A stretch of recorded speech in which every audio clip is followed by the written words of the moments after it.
গত 19শে অক্টোবর নোয়াখালীর নিয়াজপুর ইউনিয়নে ছাত্র শিবিরের নিয়মিত একটি প্রোগ্রাম, কোরআন প্রশিক্ষণমূলক প্রোগ্রামে বিএমপি এবং তার অঙ্গ সংগঠন এর সন্ত্রাসী হামলার প্রতিবাদে আমরা কোরআন বিতরণ কর্মসূচি গ্রহণ করেছি। আপনারা ইতিমধ্যে লক্ষ্য করেছেন যে আমাদের সারা দেশের বিভাগীয় শহরগুলোতে এর প্রতিবাদে বিক্ষোভ মিছিল হয়েছে। কোথাও কোথাও দারসুল কোরআন হচ্ছে, কোথাও কোরআন বিতরণ হচ্ছে। মূলত আমাদের কাজ হচ্ছে মন্দের জবাব। তারা যে আমাদের হামলা করেছে, হামলার প্রতিবাদে আমরা ভালো দিয়ে এর জবাব দিতে চাই এবং এর বিরুদ্ধে আইনি ব্যবস্থা নিতে চাই। আমরা আইনের প্রতি শ্রদ্ধাশীল।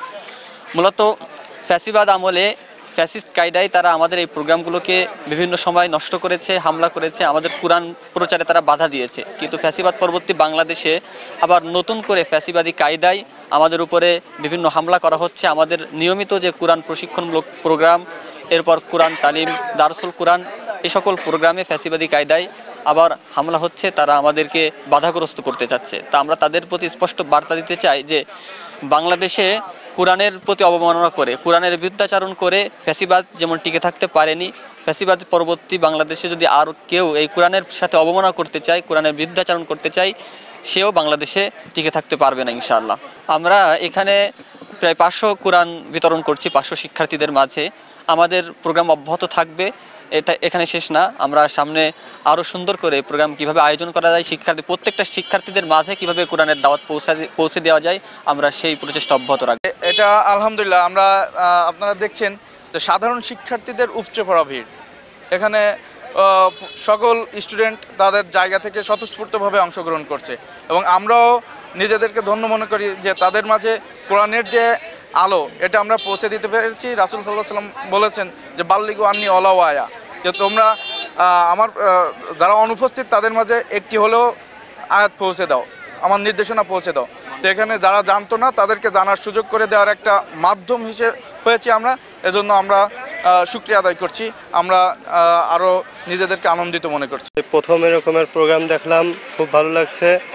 কোরআন বিতরণ আমি আশা করি এর মাধ্যমে অনেক কিছু জানা যাবে, অনেক কিছু যাবে। এরকমের ব্যতিক্রমী প্রোগ্রাম আগে কখনো দেখিনি, আলহামদুলিল্লাহ। একটি ধর্মগ্রন্থ, এটা ইসলাম ছাত্র শিবির থেকে দিছে।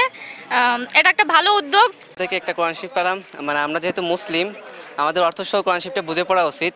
পিসি কলেজের ছাত্র শিবিরের যে ভাইরা আছে তাদের কাছ থেকে সুন্দর একটা উপহার পেলাম, তাদেরকে অসংখ্য ধন্যবাদ। আর যারা এই কোরআন নিয়ে, মানে আপনারা তো অবগত আছেন যে নোয়াখালীতে যে ঘটনাটা ঘটছে বিগত দিনে, যারা এই কোরআনের বিরুদ্ধে লড়বে ইনশাল্লাহ, বাংলাদেশের যারা মুসলিম আছে অবমাননা করবে, এর বিরুদ্ধে ইনশাল্লাহ ইসলামী ছাত্র শিবির রুখে দাঁড়াবে ইনশাল্লাহ। ওরা একটা কোরআন তালিমে হামলা করছে, ইসলামী ছাত্র শিবির সাধারণ ছাত্রদের মাঝে ইনশাল্লাহ হাজার হাজার কোরআন বিলি করতেছে। এই যে কোরআন বিতরণ আয়োজন, এটা সত্যি অসাধারণ ছিল। কেননা আল্লাহ তাআলা আমাদেরকে হেদায়েতের যে বাণী সেটা কোরআন মজিদ পাঠিয়েছেন, এটা আরবিতে মূলত। কিন্তু অনেক ক্ষেত্রে দেখা যায় আমরা আরবি বুঝি না, সেজন্য আসলে কি বলেছেন তিনি সেটা আসলে আমাদের পক্ষে বোঝাটা এবং সেটা মানাটা আসলে কঠিন হয়ে যায়। তো এখানে ব্যাখ্যা অনেক ক্ষেত্রে দেওয়া আছে, অর্থ দেওয়া আছে। তো এটা আসলে আরবির পাশাপাশি বাংলায় যেহেতু দেওয়া আছে, সেহেতু আমাদের বুঝতে এবং সেটা আমাদের জীবনে বাস্তবায়ন করতে, সেই অনুযায়ী আমল করতে আসলে সহজ হবে। এবং ছাত্র শিবির এই আলো ছড়িয়ে দিচ্ছে ক্যাম্পাসে, সেজন্য তাদেরকে ধন্যবাদ জানাচ্ছি।